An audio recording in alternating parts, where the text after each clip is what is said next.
because, frankly, I'm 50. Almost said it. I'm old. I have learned to game the system to a certain degree. Not really useful stuff. Nothing that makes me any money, but stuff that makes people leave me alone. That's been the main aim of my life as an autist, is to stop those bullies picking on me. And to do that has been, wow, see that tiny little screen up there, it's a bit distracting for me. When people bully you, you either have to, killing them isn't really an option. You know, I have tried violence, but as an autist you're never popular, so you do violence to somebody and you're automatically the bad guy anyway. I have done violence to people that really fucking needed it, and total social isolation for it, so I'm afraid I don't do violence anymore, so no point. Yeah, and to be honest, it didn't work on me. My dad gave me plenty and it didn't really, all it did was make me scared. All it did was make me fucking distrust authority. All it did was give me a bit of PTSD, because some of the fucking stuff was a bit awesome, you know. I do actually remember wondering if I was going to make it through it at one point, but to be honest, that was more, I don't know, I just fucked up. You know.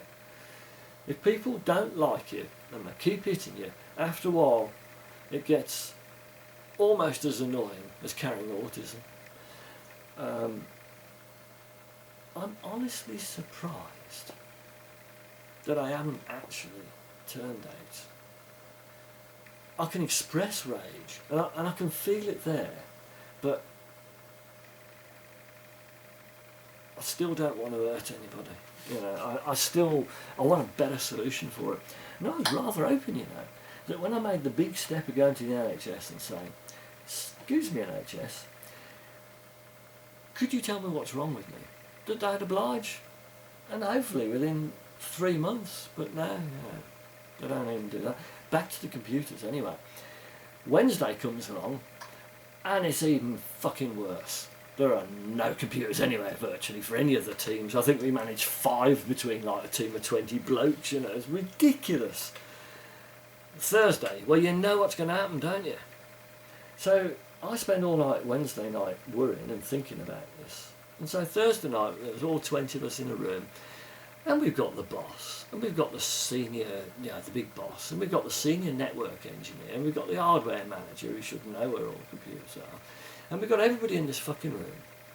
And they're all talking about these missing computers. And they're going, well, the problem with having an audit team of 20 people is that, and I'll stick my hand up, because you know what's coming next, don't you?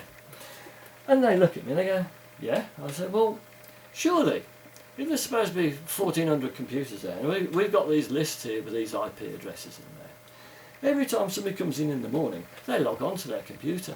If you take the IP addresses here and you turn them off in DNS, which is the service that processes your logon password, you walk in, you click your Windows, it says password, you go bleh, and something over there has to authenticate it. Well, that's called DNS. That's not strictly true, but that's a part of the process. Anyway, if you turn them off in DNS, the password ain't going to authenticate, and so Bob's your uncle, somebody's going to phone the help desk, and then you know where that computer is. It's not genius. I've got all those clever people there, they haven't thought of this. They're just about to lay 20 blokes off because they don't know what to fucking do. So I tell them what to do, don't I? So what they actually do is they just lay 15 of the bloke, because then the help desk bloke, he says, but if you do that, we'll have to work harder, and we... whoa. So what they did is they took the 5 brightest blokes, which they selected me amongst them, and we set ourselves up as a subgroup of the help desk, so that when the calls came in from the help desk, they could pass them to us. We had to learn their software in a day, and we could then process that call and record where the bloody computer was, so somebody could go out and do its ACID tags. And once we'd built up a big enough database of finding these computers, then they called all the blokes back to go and roll them out. So this worked out quite well up to a certain point, until the calls stopped coming into the help desk. But I was ready by this time because I'm an autist. I get interested in stuff, and I thought, how else can we find these things? Because the computers are on the network. You could ping them. The computer was somewhere in the NHS, but the network guys couldn't actually tell you what segments of the network it was on. I don't think. I don't know whether they should be. I am but a humble bloke who puts fucking discs in computers. But what I do know is that when they eventually came to us and said, well, we're starting to run out of computers here, I said, well, if you'll allow me to use hacking tools, I can go and look at those computers across the network, and with a bit of luck, what we can do, because I had this done to me at a certain security firm I worked at, you can, if there's a Windows computer on the network and you've got the right skills and the right tools, you can put something on the screen, no problem at all. So I used this thing, and somebody else actually I think did bits of it. I concentrated on discovering the computers on the networks and producing data for the tool to use. But eventually, what we all did is we lit people's computers up with call the help desk. So if somebody walked past us, they had a message on it saying call the help desk, so they called in the rest of the computers. So we got all of the computers bar 400.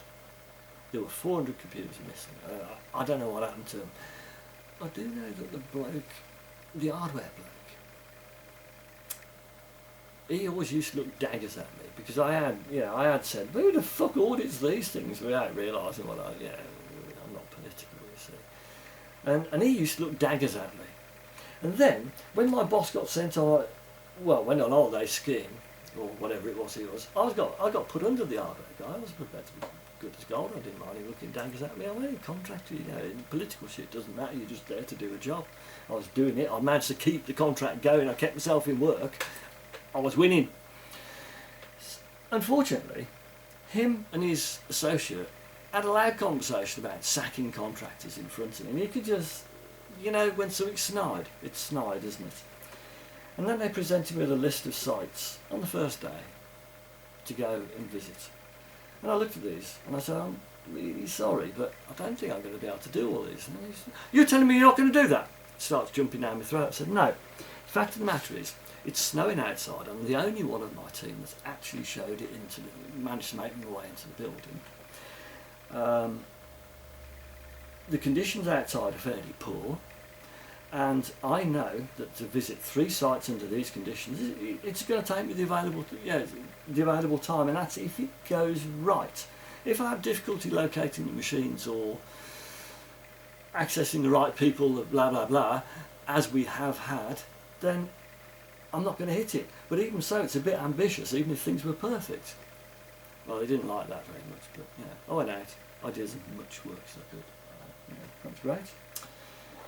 Came back in the following day, and like I say, I'll spark up my computer. It should be the NHS portal. It's 2 gay blokes going at it, hammer and tongs, on a site that my then teenage daughter knew of. All I know is that's not how a computer's supposed to work. So, in fact, what I did, I turned the screen off and swiveled in my seat to see who was laughing, because I assumed it was a prank. Nobody's looking at me. Nobody's even looking at me. None of the help desk, none of my people, nothing. So it wasn't a prank. And no, more importantly, nobody's seen the hideousness that I just witnessed.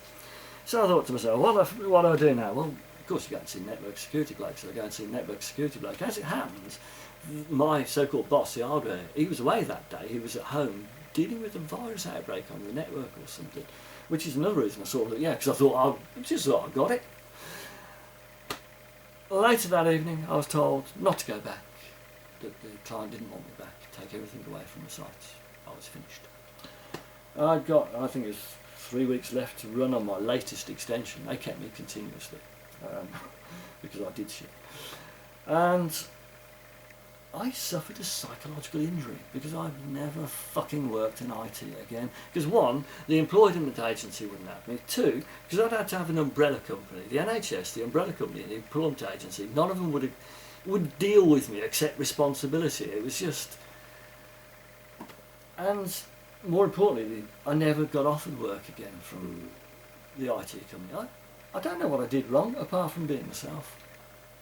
But that's autism, and I think you must have had enough by now. Good night.